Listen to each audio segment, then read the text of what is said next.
Bom dia, boa tarde, boa noite. Nós somos o grupo C da turma de prática de eletromagnetismo do professor Gerardo, e hoje nós vamos apresentar com relação ao experimento 3, que é sobre magnetismo, ímãs e campos eletromagnéticos. O grupo é composto pelo André Jacinto, o Otávio Augusto, Pedro Tedesco, o Vitor Zayati e eu, Vinícius Barbalho. Esse é o nosso sumário. Nós vamos tratar de 4 experimentos que foram realizados dentro dessa prática. O primeiro é com relação à intensidade do campo magnético. O segundo é a elaboração de um galvanômetro. O terceiro, a confecção de um alto-falante. E, por último, uma simulação com relação ao funcionamento de freios magnéticos.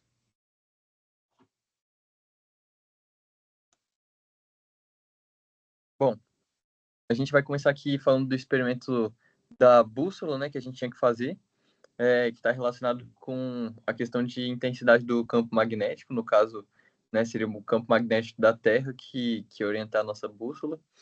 Né? Primeiro, dando uma breve introdução aqui, né, a definição de campo magnético a gente pode resumir basicamente como uma região do espaço, né, que está sob a ação de uma força magnética, né, que surge entre os objetos, né, seja ela de atração quando tem o mesmo sentido ou repulsão quando tem sentidos diferentes, né, as magnéticas, né, que estão presentes dentro desse campo, né, e essa questão ela tem uma aplicação em diversas áreas, né, é muito importante para, por exemplo, sistemas de transmissão de informações, de energia mesmo, né, linhas de transmissão, para as comunicações, GPS, satélites, né, a gente tem também interferência de materiais entre eles, né, para construção civil. Então, são diversas coisas realmente que tem uma questão de aplicação do campo magnético e de outros elementos do eletromagnetismo, né? Nesse experimento, a gente tinha como objetivo esses que estão apresentados aqui, né? Medir a intensidade do campo magnético de um ímã a diferentes distâncias, e para isso a gente usou um aplicativo para registrar os valores de acordo com a distância que a gente tomava, né? E a gente botou isso tudo dentro de um gráfico, né? A gente tinha que também construir uma bússola caseira que fosse portátil e que permitisse a gente identificar onde era o norte, né, magnético, e assim a gente pudesse se orientar usando esse equipamento que a gente montou, né?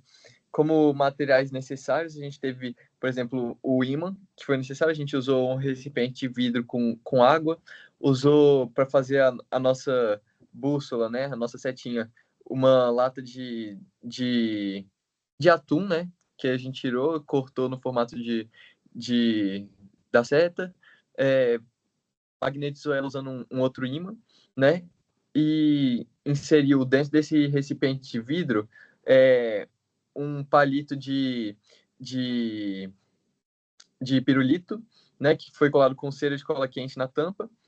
A gente pegou uma rolha também, onde a gente grudou a nossa bússola, a setinha imantada, né, e a gente botou de cabeça para baixo dentro do recipiente, permitindo que ele flutuasse e com um furo passando no meio da rolha, grudado na setinha, permitia ele se movimentar e se orientar dentro do nosso recipiente de acordo com a presença do campo magnético e onde ele se localizava, né?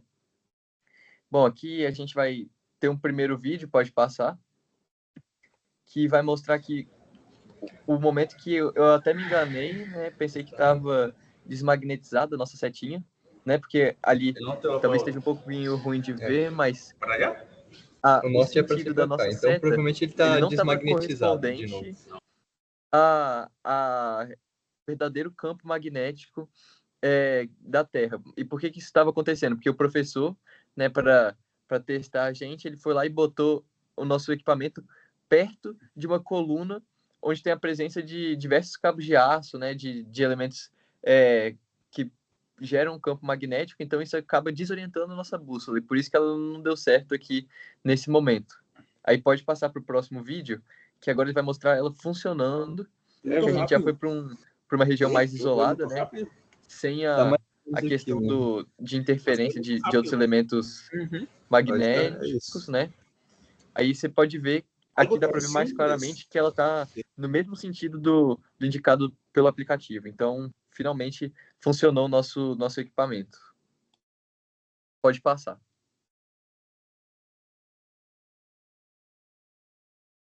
E aqui, só para finalizar, usando o magnetômetro, né, o gráfico que a gente conseguiu construir, coletando os diferentes valores lá de distância, né, indo assim de 10 a 1, se eu não me engano, que a gente pegou, né, a gente conseguiu medir o valor que dava de intensidade do campo magnético, né, e em relação à distância. A gente pode ver que à medida que a distância ela vai diminuindo, a intensidade vai aumentando do nosso campo, né?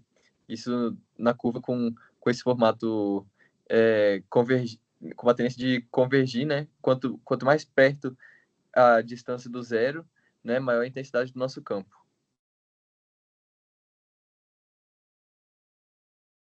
Eu vou falar agora um pouco sobre o experimento 3.2, né, a segunda parte do nosso experimento prático, que foi a construção de um galvanômetro, que basicamente é um instrumento que é utilizado para detectar e medir as correntes em pequena intensidade, né?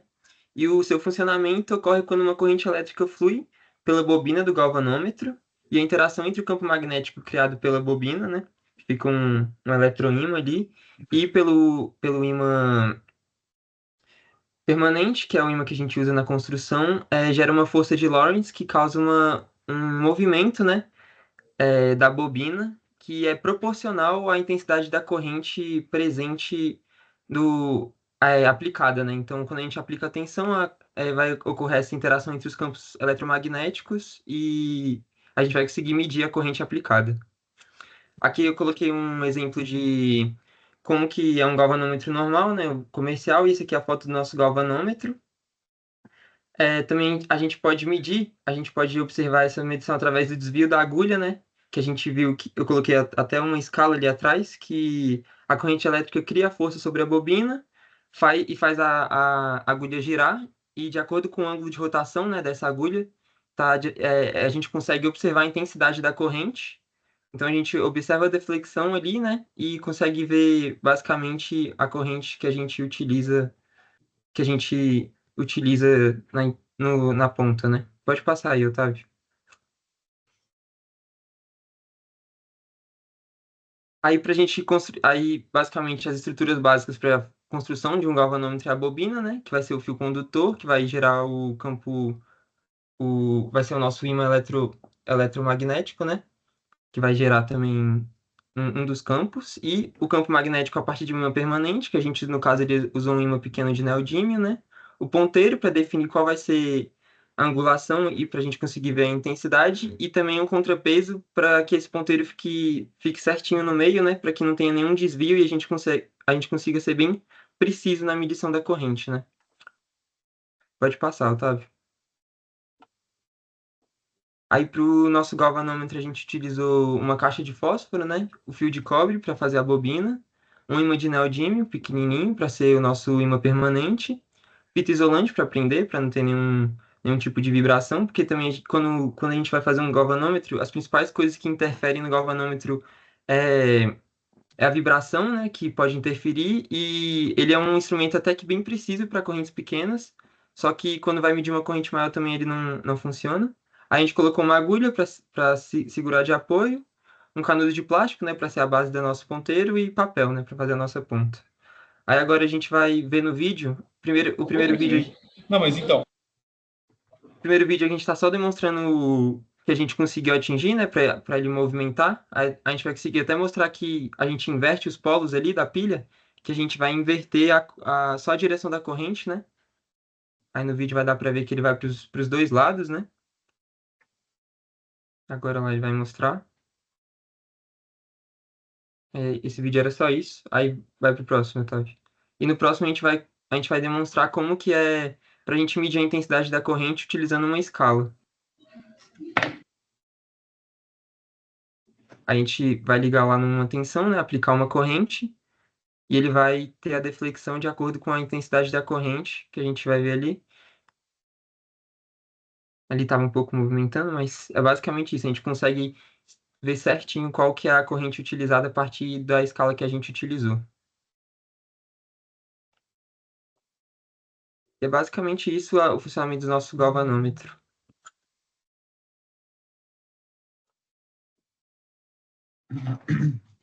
Eu só estava falar agora um pouco sobre o alto-falante e basicamente o funcionamento básico do que o alto-falante faz, né? O alto-falante ele converte frequências elétricas recebidas em uma bobina para frequências mecânicas, né? Que no caso se transformariam em ondas sonoras translocadas pelo ar, a qual a gente pode escutar. Sendo assim, a gente pode escutar música ou até mesmo ruídos que vêm dos alto-falantes, né? O seu funcionamento básico tem como base uma bobina que fica presa em um diafragma, que normalmente são materiais leves, como plástico, material, ou até mesmo alguns metais leves, né? Na base tem um ímã permanente, o qual gera um campo magnético estável, sem nenhuma interferência, fazendo com que, quando aplicada uma corrente sobre a bobina, exerça uma força para cima e para baixo, né? Já que é uma frequência, então fica oscilando, seria uma corrente alternada, fazendo a vibração exatamente de como seria a voz de um artista ou o ritmo de uma batida, a frequência da batida, e fazendo que o diafragma se movimente, emitindo essa frequência em forma de ondas mecânicas, consequentemente gerando som pelo ar, né? E a gente consegue escutar qualquer tipo de som.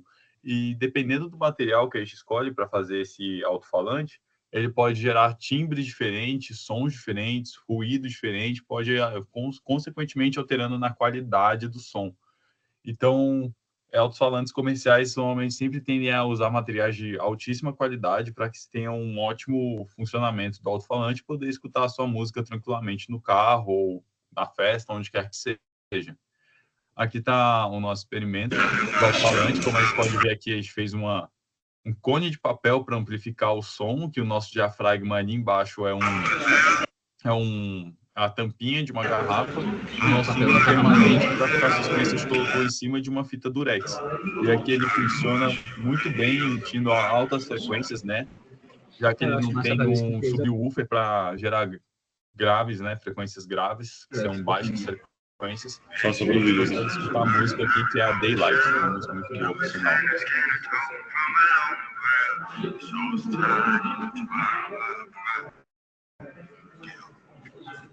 Só complementando aqui, porque para o funcionamento do nosso alto-falante, a gente precisou de um ímã permanente, de uma bobina que está amarrada ali à base do nosso diafragma. Deixa eu ver se consigo mostrar ela. Acho que não, porque ela fica enfiada lá dentro. E a gente utilizou um cone de papel para auxiliar na saída do som, junto com a tampa de uma garrafa onde a gente enrolou a bobina, gerando esse som. Me impressionou a qualidade do som, eu esperava bem menos. E esse foi o experimento do alto-falante.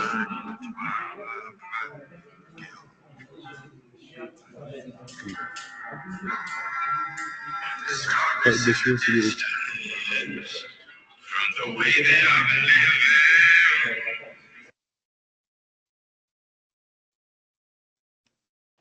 Bom, agora a gente parte para a simulação do freio magnético.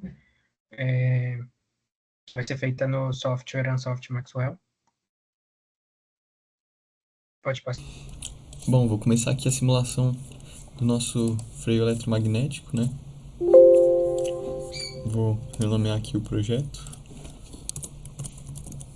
Freio eletromag. Vamos inserir aqui nosso Maxwell 3D, né? E a gente vai começar a trabalhar aqui nele. Primeiro botar aqui o cilindro, né? Que vai constituir o corpo da nossa estrutura. É uma distância aqui maior porque os tamanhos não são tão pequenos assim. Já posso alterar o seu material, que é o aço 1008, steel 1008, dá o OK. Agora alterar suas dimensões, raio 25, altura 20. Agora a gente vai começar a criar cavidades aqui no centro para conseguir inserir a nossa bobina. Primeiro esse aqui, que a gente vai botar na posição 5, raio 20, altura 15, dá o OK. Agora a gente vai subtrair, dando o subtract, dá o OK, perfeito.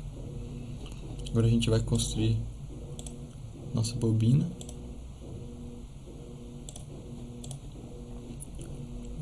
Esse material a gente vai alterar para o cobre, copper, dá OK. A gente vai mudar sua posição aqui, 15, raio 20, altura 15.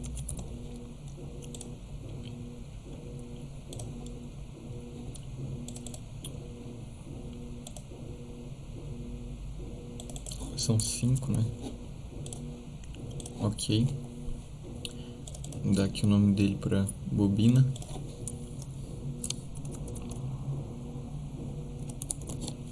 E alterar aqui a sua coloração, só para melhor visualizar.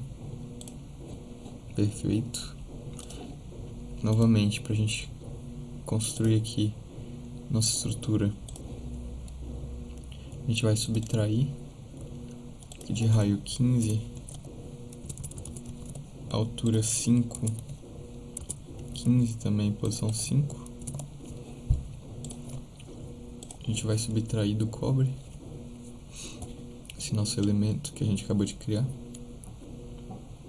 Deixa eu renomear ele aqui para aço externo.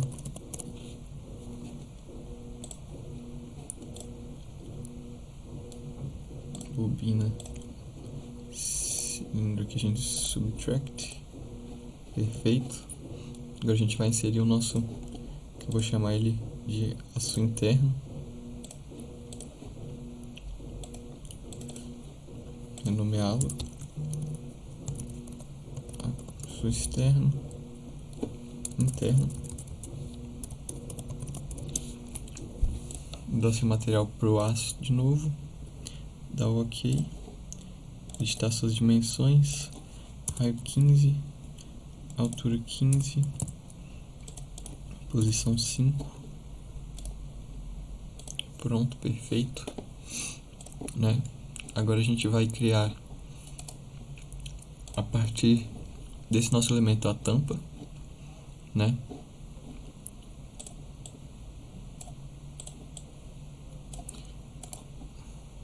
Selecionar essa face,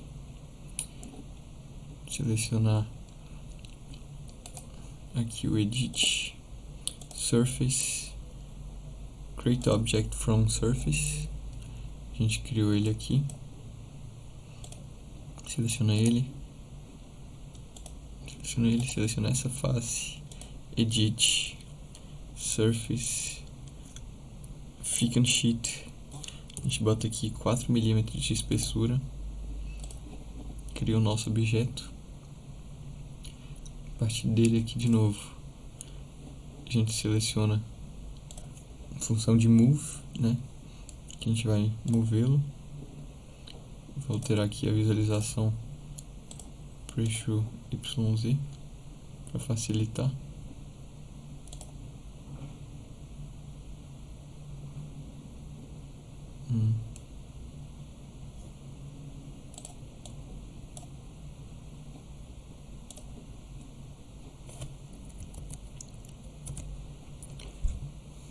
Já posicionar aqui direito antes de fazê-lo, né?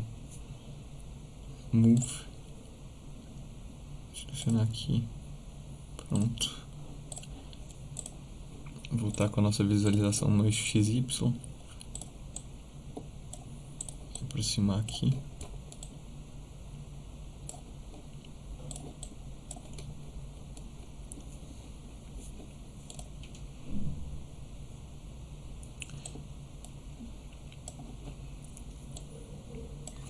Mas antes, acho que eu vou criar os nossos orifícios, né? Para facilitar a visualização do nosso elemento. Passar aqui Select Objects. A gente vai criar aqui um cilindro no centro.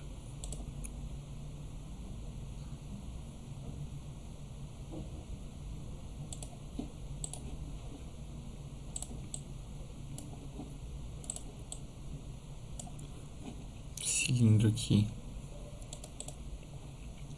com um raio 4 milímetros.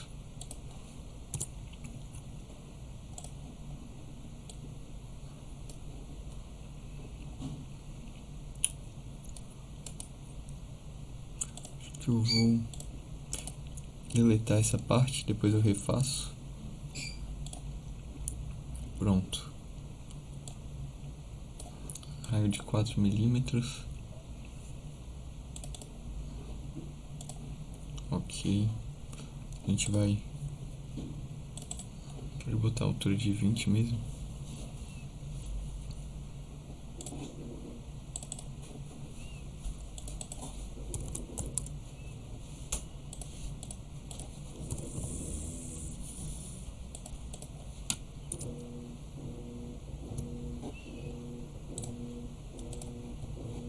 Pronto. Subtrair aqui da bobina.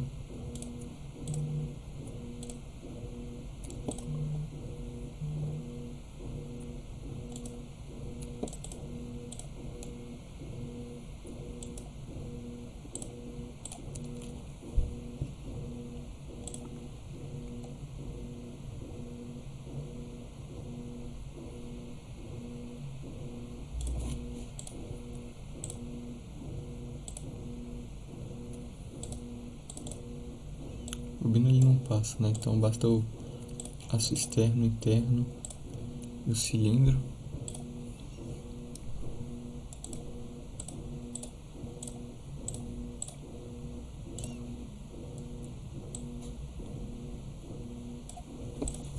Perfeito. Transpassando os dois.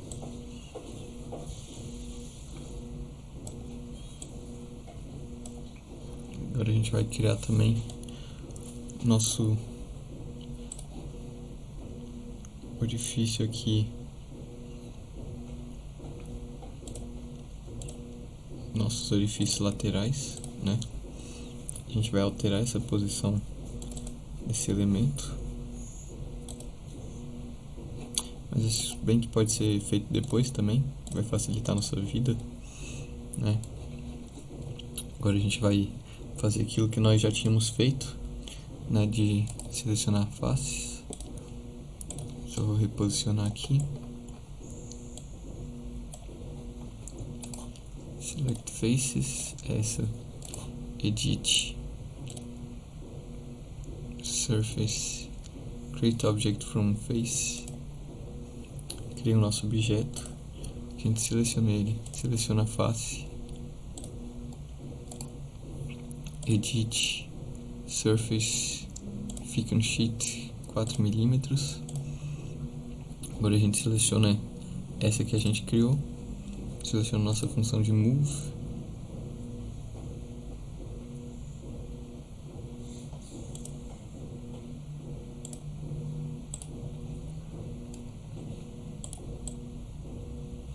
Bom, não ficou posicionado da forma como eu queria. Novamente, terá o eixo aqui de visualização para YZ.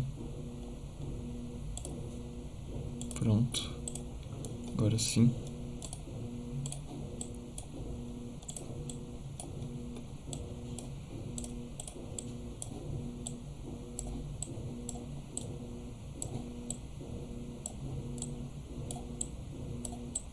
Terá a posição na qual a gente está vendo, né? Vou selecionar aqui esse objeto, botar a posição dele.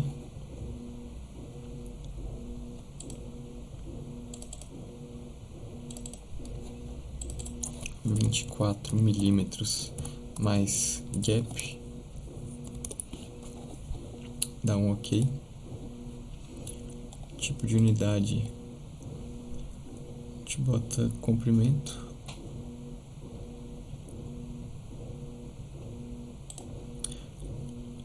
valor 0,3 milímetros, dá um OK. Perfeito. Agora a gente vai criar os nossos orifícios aqui.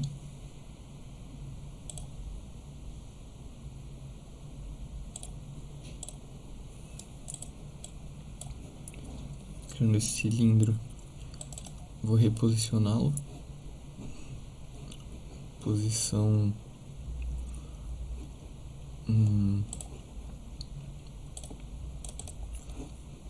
22,5 no eixo Y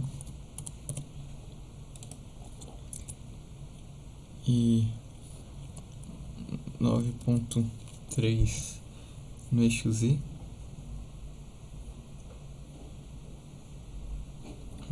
Um raio de 1,5 e eu quero por ele uma altura de 15 milímetros. Dá OK. Agora a gente vai selecioná-lo, criá-lo 4 em torno do eixo Z e selecionar os nossos elementos do qual eu tenho que subtrair a nossa tampa, né, que esse aqui é aço externo object, eu vou renomeá-lo aqui para tampa.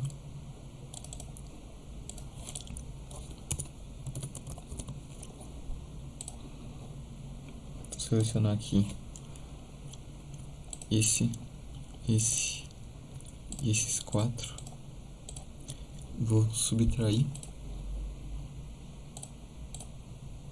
dá OK, verificar aqui, perfeito. Então agora a gente vai começar, né, com a nossa estrutura montada, a atribuir alguns parâmetros, né? O primeiro aqui a gente vai selecionar nossa bobina, né? A gente vai botar boundary insulating, né? Que é um isolamento para evitar a passagem de corrente entre os materiais condutores, né? A gente vai selecionar ele de novo aqui, nossa bobina. A gente vai botar uma excitação, né, de corrente, né? Mas antes de selecionar aqui, bobina, procurar aqui no edit surface, a gente tem que criar um objeto, né, dessa face na seção aqui, seção no plano XZ, dá um OK, né? Section 2, a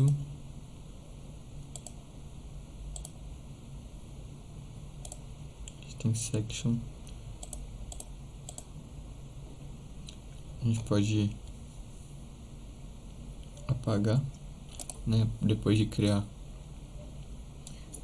de novo aqui o booleano separate bodies. Um deles a gente pode apagar,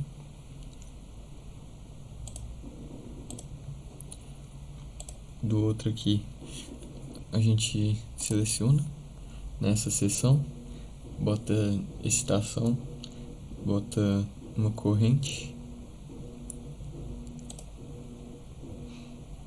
a gente pode deixar como corrente mesmo, o valor a gente vai botar amperes vezes turns, né? Voltas. A gente bota aqui no stranded, né? Selecionar um OK. Para ampere a gente dá o valor de 1 ampere. E para esse outro valor a gente bota 100 unidades, none.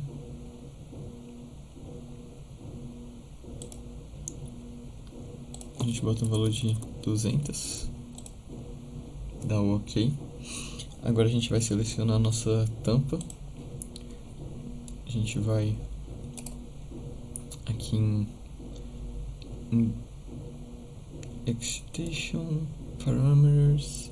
Nos parâmetros a gente vai botar parâmetro de força, selecionar a virtual mesmo. Agora a gente vai, criar uma região em torno da nossa estrutura com valor de 100, criado devidamente, né? A gente vem aqui agora Analysis, Add Solution Step, vou botar aqui mesmo o valor padrão. A gente vem aqui em Optimetrics, Add Parametric, né? A gente vai adicionar aqui o nosso gap, começando no valor 0.2 até um valor de 1, com um passo de 0.1 entre eles. Dá o OK. A gente vê aqui todos os valores de gap os quais a gente vai ter. OK. Save Fields and Mesh. Dá o nosso OK aqui, né? Agora a gente vai em Validate, tudo correto, e fazer a nossa análise. E assim que acabar aqui, a gente volta para ver o resultado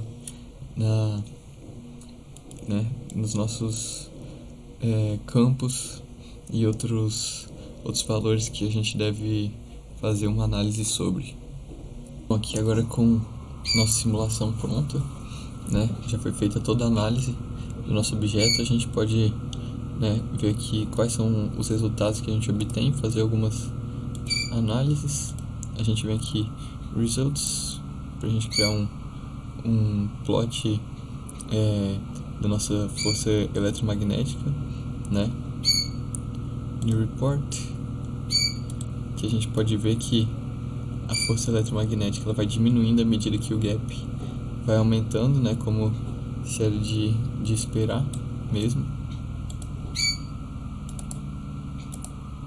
A gente vem aqui em Field Overlays, seleciona o plano, deixa eu selecionar o plano XZ aqui, deixa eu XZ, Field Overlays, plano XZ, Fields B, Mag B.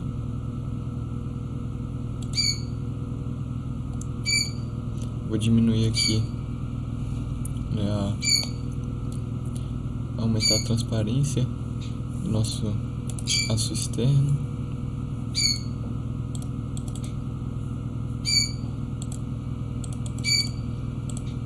Para facilitar a nossa visualização também do aço interno.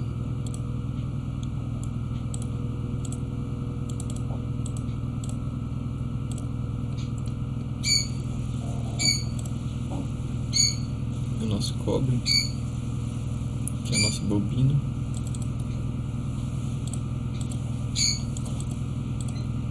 Dá o OK. A gente pode ver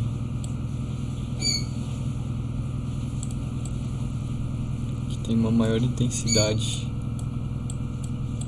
Vou aumentar um pouco mais essa transparência da bobina.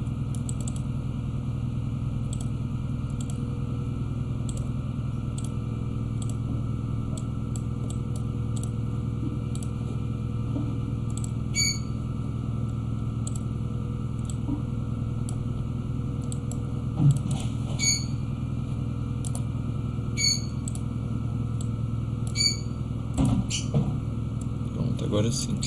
A gente pode ver que tem uma maior intensidade do campo aqui nessa região próximo da transição inferior, né? Entre o cobre, nossa bobina, e nossa estrutura de alumínio, né? A gente pode aproveitar aqui para selecionar o filo overlay, Mag B, que a gente pode fazer uma animação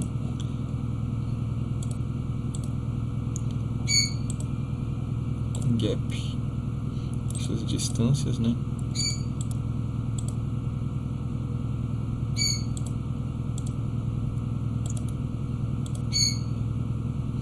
Vai preparar aqui pra gente ver como que esse campo varia com essas distâncias.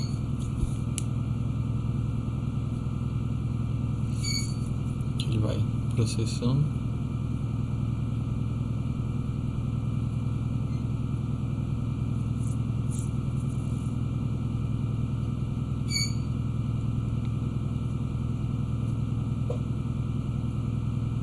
Pronto. A gente pode ver aqui, diminuir um pouco a velocidade, mas que ó, à medida que a distância vai aumentando, o campo, ó, 0,2, 0,3, 0,4, 0,5, 6, 7, 8, 9, 10 milímetros, ele vai diminuindo de intensidade, né, como era de se esperar mesmo. A gente pode ver a variação no fluxo à medida que a distância ela varia também, né?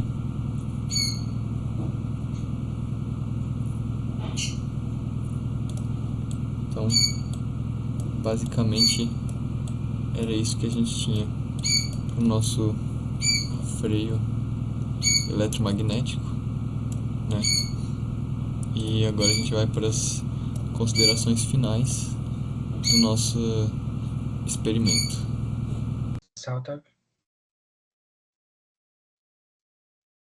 Essas foram as referências bibliográficas que a gente utilizou na confecção dos estudos e dessa apresentação para a realização do experimento. E agora nós vamos abrir o clássico fórum para fazer alguns comentários adicionais e tirar algumas dúvidas com relação à execução dos experimentos da Patrícia. Aí tem um último slide aí, pode passar. Obrigado. E é isso. Aí quem tiver perguntas, dúvidas, pode direcionar para a gente dar continuidade aí ao fórum. Eu só queria adicionar que eu não falei antes, né? Mas na hora de imantar a setinha lá aqui da nossa bússola, você tem que esfregar o ímã no mesmo sentido para não ter nenhuma interferência na realização desses processos. Mas, assim, uma coisa bem simples, só que eu esqueci de comentar. Eu queria fazer uma pergunta para o Vitor. Vitor, aqui, como que a gente faria o cálculo para ter essa medição desse deslocamento? Assim, seria algo... Como que seria esse contrapeso também para calcular esse peso? Na verdade, o contrapeso a gente utiliza como teste, né? Porque, na verdade, a gente só vai usar o contrapeso para manter a nossa setinha, né? A ponta que a gente vai usar, reta, né? Tipo, toda vez que a gente parar de aplicar a tensão à corrente, ela retorne ao ângulo, assim, de 90 graus ali, no caso, né? Que tá mostrando para ela ficar reta. Porque, justamente, a corrente, ela vai estar diretamente ligada ao valor da inclinação. Então, quando a gente vê a inclinação, a gente já consegue achar a corrente direto. Então, é bem importante ela estar alinhada, né? A setinha tá bem alinhada com o centro, porque já se ela começar torta, a gente já vai ter um valor equivocado, né? Já vai ter uma soma a mais ali do ângulo que não devia estar acontecendo. Então, Entendi. eu queria acrescentar também nesse aí, que para esse galvanômetro a gente usou como peso o próprio ímã. É. Ali onde aquela agulha tá saindo para fora ali, tá preso um imãzinho lá dentro, e é ele que está, além de atuando para movimentar essa setinha que ele fez, ele também está servindo como contrapeso. Até. Pode falar. Não, pode falar, depois eu complemento. Um problema também do galvanômetro é que você não consegue, só você tendo o galvanômetro, você não consegue fazer uma escala para ele, tipo, só sem testar ele. Porque a escala dele depende de muitos fatores. Depende do peso do ímã, depende do quanto o nosso material está deixando a bússola não. Quanto o nosso material está deixando a agulha deslizar. Depende também do número de voltas da bobina, depende de muitas coisas. Daí, o jeito mais fácil de você fazer uma escala para um galvanômetro que você fez é você aplicando uma tensão. Se você precisa aplicar uma tensão e sabendo qual é a resistência que essa bobina gera, você consegue saber qual é a corrente que teria que estar saindo de lá. Daí você, a partir de quando ele vai para algum lugar, você pega e marca na sua escala e vai fazendo assim. Só que aí vai outro problema, é que se você pegar uma fonte e ir aumentando aos poucos a tensão, quando chegar na tensão que você queria, que já tinha marcado, ele não vai chegar ele não vai apontar na escala porque não é linear. Ele não vai mostrar exatamente onde você está, porque o galvanômetro ele não é um instrumento linear. Tipo, para você para mostrar exatamente a tensão a corrente que você está colocando, você tem que colocar ela de uma vez. Se você pegar e ir aumentando, ele não vai mostrar a corrente certa. Entendi. Obrigado. A gente só complementando também, rapidinho. Tá bom. Só complementando uma ideia do Tedesco, né, até o que ele falou junto com o André, quando a gente foi construir esse galvanômetro, a gente viu também que podia ser algum elemento magnetizado, né, igual o Tedesco usou na bússola, um ferro magnetizado, só que a gente teve dificuldade justamente para acertar o contrapeso desse objeto magnetizado e também porque a intensidade dele era menor do que a do ímã direto, né, a gente, utilizando o ímã, a gente conseguiu ajustar o contrapeso e também conseguiu resolver o problema da intensidade já do campo. Entendi. Muito bom. A minha pergunta era só porque eu fiquei com um pouco de dúvida quando trocou, né, os jumpers de lugar na pilha, ele mexeu pro outro lado, né, o galvanômetro. Podia explicar isso aí um pouco melhor? É justamente porque quando você inverte o polo, você inverte o sentido da corrente, né? Então, basicamente, é como se a corrente tivesse no outro sentido. Então, o campo também vai agir, vai empurrar o galvanômetro no outro sentido. Então, é só para mostrar justamente que, dependendo, você pode até aplicar a mesma intensidade, fazer esse teste, né? Aplicando a mesma intensidade, só que invertendo os polos que você coloca na tensão, né? O galvanômetro vai inverter também o lado. Então, é basicamente só para mostrar o sentido da corrente. Perfeito, então. Obrigado. Uma coisa que eu achei bem legal que a gente podia comentar com relação ao alto-falante foi que lá no laboratório a gente viu vários modelos, né? Então, pessoas fazendo com vários formatos diferentes, né? Adaptando vários itens, várias bases, né? Vários tamanhos de imã. Eu queria perguntar para o Otávio com relação a essa estrutura que a gente montou, se teve algum critério específico mesmo. Assim, o único critério que eu reparei de diferente em relação à estrutura dos outros é que a nossa foi uma estrutura bem simplificada, assim, a gente conseguiu fazer um alto-falante de uma qualidade muito boa em relação a outras pessoas,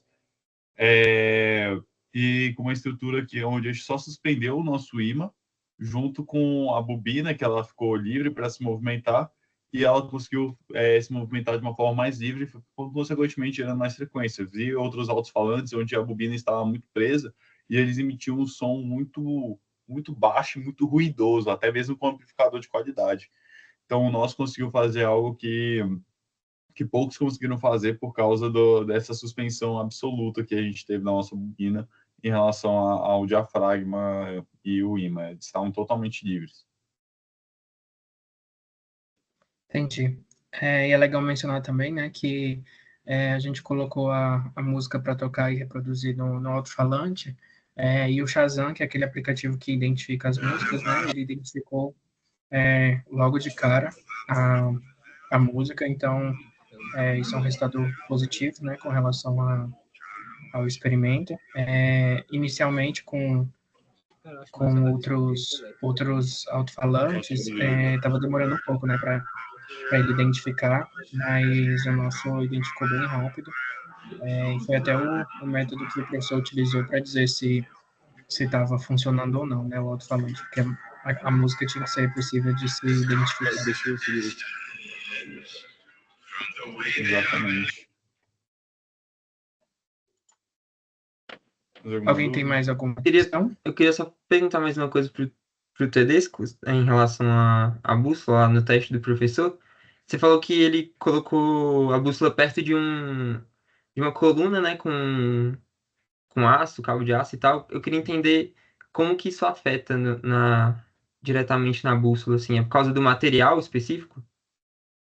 Então, o material, ele, querendo ou não, ele tem o próprio campo magnético, né, pelas partículas que o compõem, e isso acaba gerando uma interferência com o campo magnético da Terra. Então, aquele nosso elemento que já é imantado, né, e fracamente, quando ele é submetido a esse outro campo externo, isso acaba interferindo, né, que né, a gente pode ver no vídeo aí, ó, a direção dele acaba ficando, né, não fica exatamente aquela indicada pelo aplicativo, né, porque entra em conflito devido ao material tem uma quantidade muito maior, né, presente, que gera um campo muito mais intenso e com essa proximidade também que tem entre os dois elementos, isso acaba atrapalhando, né?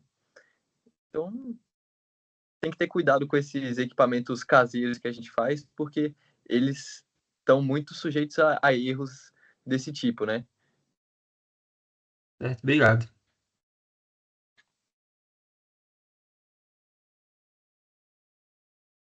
Mais alguma dúvida? Alguém tem mais alguma questão? Bom, se finalizou tudo, nós agradecemos a oportunidade e ficamos por aqui. Até mais.